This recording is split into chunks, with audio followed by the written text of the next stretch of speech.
In our last session together, quite a few big events had taken place in the country of Judea. First of all, King Jehoiakim had decided to quit paying tribute money to Nebuchadnezzar, the king of the growing Neo-Babylonian Empire. And so in 598 BC, which would have been the 11th year of Jehoiakim, the Babylonian armies came against Jerusalem and eventually forced Jehoiakim to come out and surrender himself to them. And he was immediately seized and chained up and prepared for transport up to Mesopotamia. While the siege kept going on, by the way. Well, Nebuchadnezzar comes to the city after he finds out that Jehoiakim has died in Babylonian custody. And we know from the prophecies that Jehoiakim's body was just tossed off to the side like roadkill, like a dead donkey. Didn't get an official burial. Inside the besieged city, for about the next 3 months, was the young man Jehoiakim, or Coniah, as we've seen him referred to in the Jeremiah prophecies.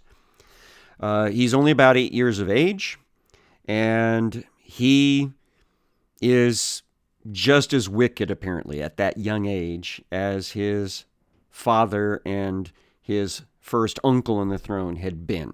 He's nothing like his grandfather, the godly Josiah.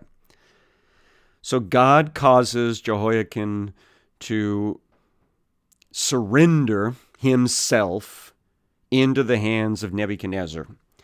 And that all takes place somewhere at the very beginning of 597 BC, probably in February of that year.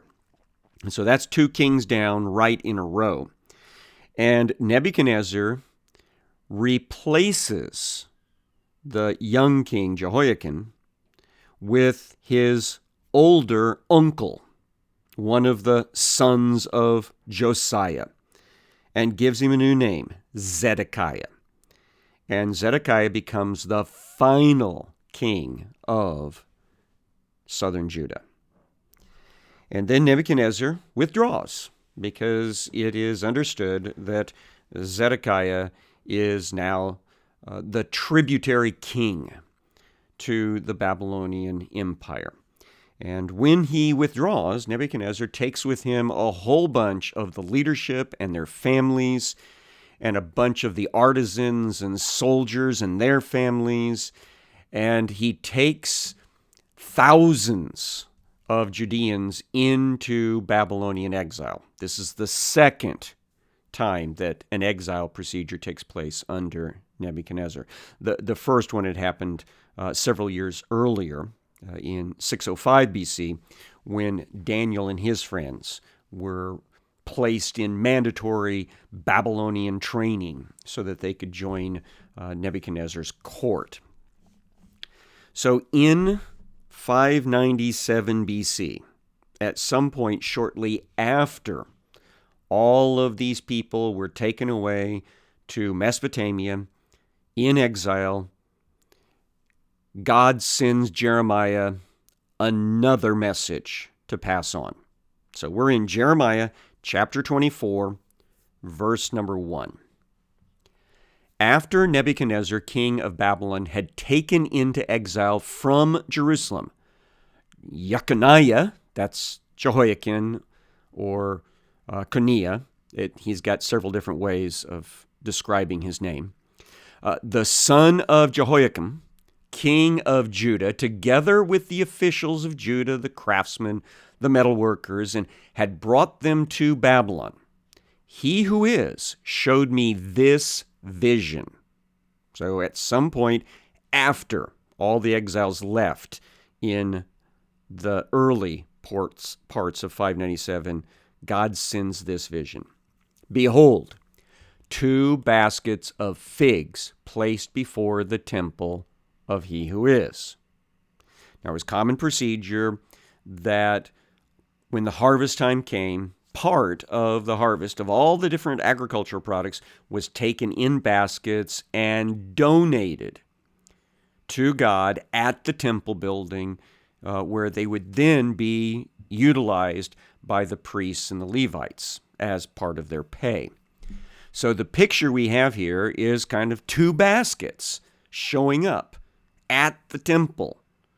And these are baskets of figs. Verse 2, one basket had very good figs, like first ripe figs, and newly picked figs, absolutely delicious.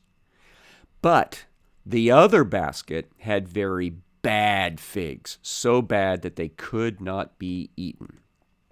So the second basket has overripe or maybe super, super green figs, and they're horrible. You wouldn't even want to try to eat them. They're just that nasty. And then comes the interpretation. He who is said to me, "What do you see, Jeremiah?" And I said, "Figs.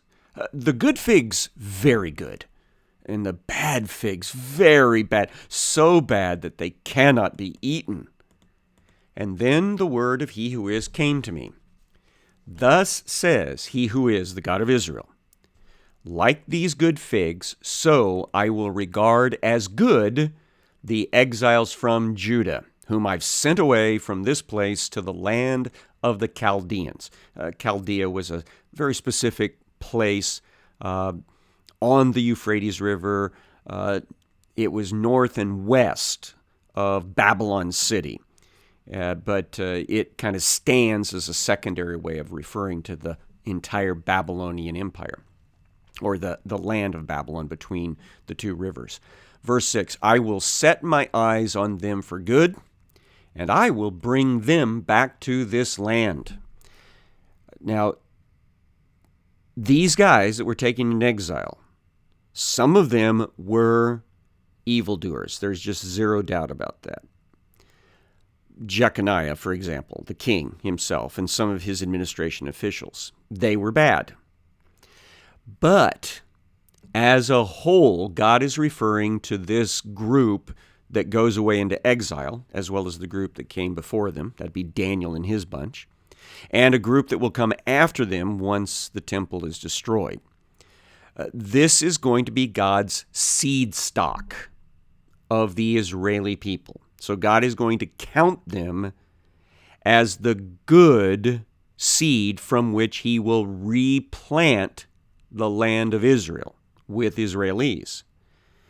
And so he is going to bring them, not these guys individually, but their descendants, their family members farther down in time, that these guys are going to be coming back to restart the land in accordance with God's promises. So God continues, I will build them up and not tear them down. I will plant them and not uproot them. So God's intention with taking these people away into exile is for the good of the plan of salvation and for the good of the people of Israel as a whole, and these people in particular, because that means they will be far away from Jerusalem when God's judgment finally falls.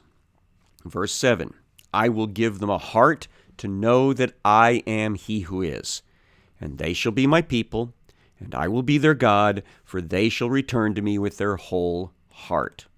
So God's intention is that at least some of those that go into exile will have learned their lesson, and they will repent and return to the true faith, to the covenant, and they will teach their children and their grandchildren to do things God's way. And it will be from that group that Judah will be repopulated again in the time of the return.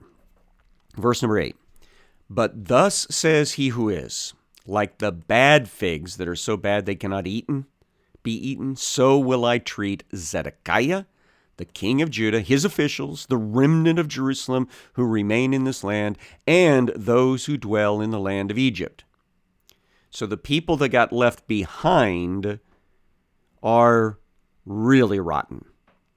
And they are slated to come under God's final judgment whenever the Babylonians come down hard at God's direction against the land of Judah, against Jerusalem. Jerusalem will be erased from the map, effectively, and the temple, which will be also totally dismantled. So these that remain in the land are under God's curse. And also some who escaped off to Egypt, which is not surprising because during this time period, the Babylonians and the Egyptians are fighting with each other, trying to take control of the lower Middle East as their place of leadership and control. And so some of the people that were afraid of the Babylonians may have packed up. We can probably even say definitely packed up and headed off to Egypt. But part of the reason they went there is because they were in direct rebellion to God. They didn't want to do things God's way. And so that's why they also are said to be under the curse. We'll actually talk about that more later because God will warn people right before the end that they should not be going to Egypt, and they go anyway. And they kidnap Jeremiah the prophet and force him to go with them. And so he has to speak God's curse upon them for doing that. Verse number 9, I will make them a horror to all the kingdoms of the earth, to be a reproach, a byword, a taunt, and a curse in all the places where I shall drive them. So the ones that come under God's curse, their deaths, their loss of property, their loss of the land, their loss of status, all of those things are going to be object lessons to the rest of the world. This is what happens when you go against God's covenant that you've agreed to live under. Verse 10, I will send sword, famine, and pestilence upon them, until they shall be utterly destroyed from the land that I gave to them and their fathers. A lot of this should remind us of God's use of Israel to kick out of the land and annihilate anyone that tries to stay in the land among the Canaanite peoples, because they had gone against God's way of doing things. And so they came under God's curse, and they were kicked out of the land. And at the same time that the Israelis were involved in that process, they were told, if you copy them, if you engage in the same sort of idolatrous lifestyles, you will also be kicked out of the land. Well, let's go to Jeremiah 29 as we continue looking at things that happened right after the exile in 597 BC. It says, these are the words of the letter that Jeremiah the prophet sent from Jerusalem to the surviving elders of the exiles, to the priests, the prophets, and all the people whom Nebuchadnezzar had taken into exile from Jerusalem to Babylon.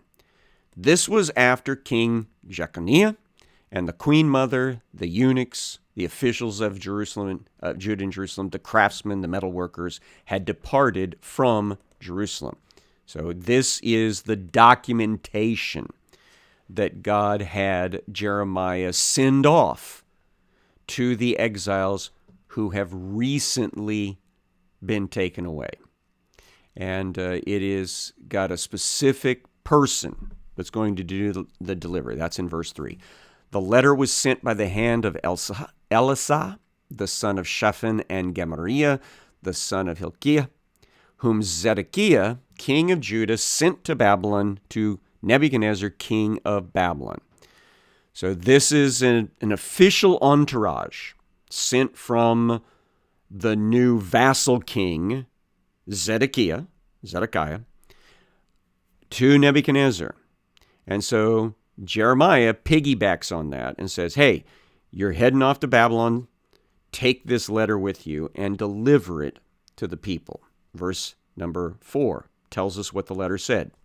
It said, thus says he who is of the hosts, the God of Israel, to all the exiles whom I have sent into exile from Jerusalem to Babylon. Build houses and live in them. Plant gardens and eat their produce. Take wives and have sons and daughters. Take wives for your sons and give your daughters in marriage, that they may bear sons and daughters. Multiply there and do not decrease.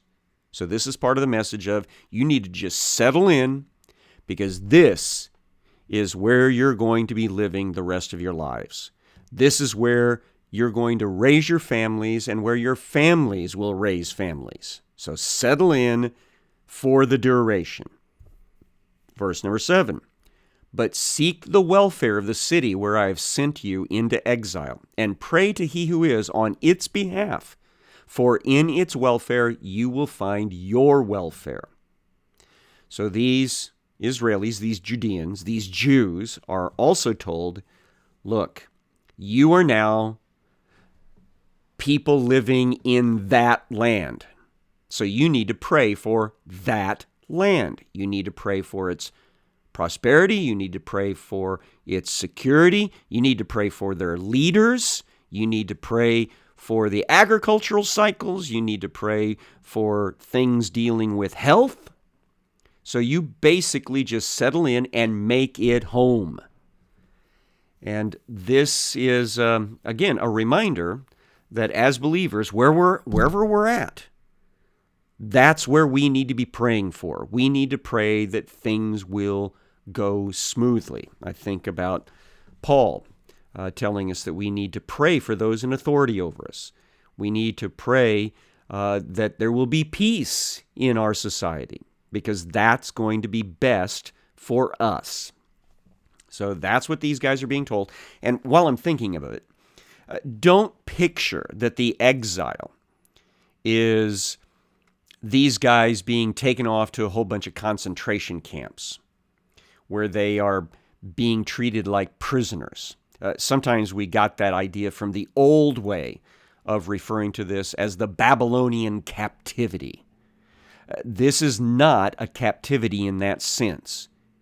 It is a timeout given by God through the hands of the Babylonians, where these Jewish people are being relocated to new homes, to new farms, to new jobs, and they will be part of that society and just not be allowed to go back to where they were born and grew up. All that will have to wait until permission is given to descendants of these people to go back and repopulate their ancestral homes. Continuing in Jeremiah 29, verse 8. For thus says he who is of the host, the God of Israel, do not let your prophets and your diviners who are among you deceive you. Do not listen to the dreams that they dream, for it is a lie that they are prophesying to you in my name. I did not send them, declares he who is. Now, this is bringing up again a problem that we talked about yesterday. There are false prophets, false leaders that are trying to tell these people, apparently even when they're all taken away to Babylon, it'll be okay. This is not the way it's going to end. We'll be heading back to Jerusalem soon. We'll be going back to Judea soon. God won't let us have to stay here. And so these guys are lying through their teeth in the name of he who is. So they are false prophets, and they are not to be listened to. And so God continues, verse 10, for thus says he who is, when 70 years are completed for Babylon, I will visit you, and I will fulfill to you my promise and bring you back to this place. Jeremiah has already brought that number up before that God gave him, that the Babylonian Empire and its impact upon the Judeans is going to last for a 70-year period. So these guys should just settle in, because they already know the majority of them won't live another 70 years to see how things change once God is done with the Babylonians. But for the next generations, they should be ready for what God has in mind. So when the 70 years are completed for Babylon, I will visit you, and I will fulfill to you my promise and bring you back to this place. All the way back to the book of Deuteronomy, God had said, when I punish you, when I take you out of the land, put you into exile, destroy your cities, destroy your temple, eventually, when you repent and when you start living by the covenant, I will bring you back. So that's part of the promise that God is letting them know now at the beginning of their exile. Verse 11, for I know the plans that I have for you, declares he who is, plans for wholeness and not for evil, to give you a future and a hope. Now, I know a lot of you have had that verse kind of as a life encouragement verse, and that's great, but the principle here is that God always has a plan for you to come out of your sin into his covenant. And that's what's going to bring wholeness. That's what's going to bring you a future and hope. And so let's always remember that that's the point of this verse. Verse 12, then you will call upon me and come and pray to me, and I will hear you. That's a hint at the idea of the rebuilding of the temple, by the way. You will seek me and find me. When you seek me with all your heart, I will be found by you, declares he who is, and I will restore your fortunes and gather you from all the nations and all the places where I've driven you, declares he who is, and I will bring you back to the place from which I sent you into exile. So God's intention is to bring a representative sample of the descendants of these people back to the promised land and start all over again. And from that seed stock, the Jewish people will rebuild the temple, rebuild Jerusalem, and get everything ready for the first coming of the Messiah, which is an important part of the keeping of God's promise here. Verse number 15. Because you've said, he who is has raised up prophets for us in Babylon, that's the false prophets, thus says he who is concerning the king who sits on the throne of David, and concerning all the people who dwell in this city, your kinsmen who did not go out with you into exile. Thus says he who is of the hosts, behold, I am sending on them sword, famine, and pestilence, and I will make them like vile figs that are so rotten they cannot be eaten. There's the vision of Jeremiah. I will pursue them with sword, famine, and pestilence, and I will make them a horror to all the kingdoms of the earth, to be a curse, a terror, a hissing, and a reproach among all the nations where I've driven them, because they did not pay attention to my words, declares he who is. That I persistently sent to you by my servants the prophets, but you would not listen, declares he who is. So that's a repeated phrase over and over again. Hear the word of he who is, all you exiles, whom I sent away from Jerusalem to Babylon. Thus says he who is of the host, the God of Israel, concerning Ahab, the son of Goliah, and Zedekiah, the son of Maaseiah, who are prophesying a lie to you in my name. Behold, I will deliver them into the hand of Nebuchadnezzar, king of Babylon, and he will strike them down before your eyes.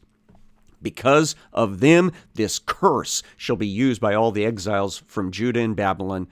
He who is, make you like Zedekiah and Ahab, whom the king of Babylon roasted in the fire. Because they have done an outrageous thing in Israel. They've committed adultery with their neighbors' wives, and they have spoken in my name lying words that I did not command them.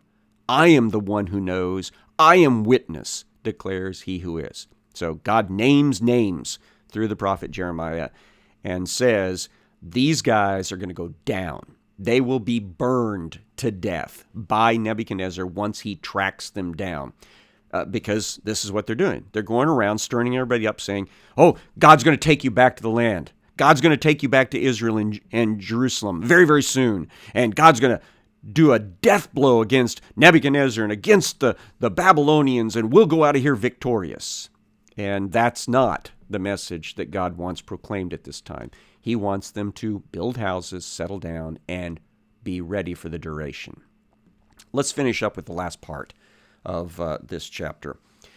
To Shemaiah of Nehelam you shall say, thus says he who is of the host, the God of Israel, you've sent letters in your name to all the people who are in Jerusalem, and to Zephaniah the son of Maaseiah the priest, and to all the priests, saying, he who is has made you priest instead of Jehoiada the priest, to have charge in the house of he who is over every madman who prophesies, to put him in stocks and neck irons. That's actually a reference to Jeremiah, by the way.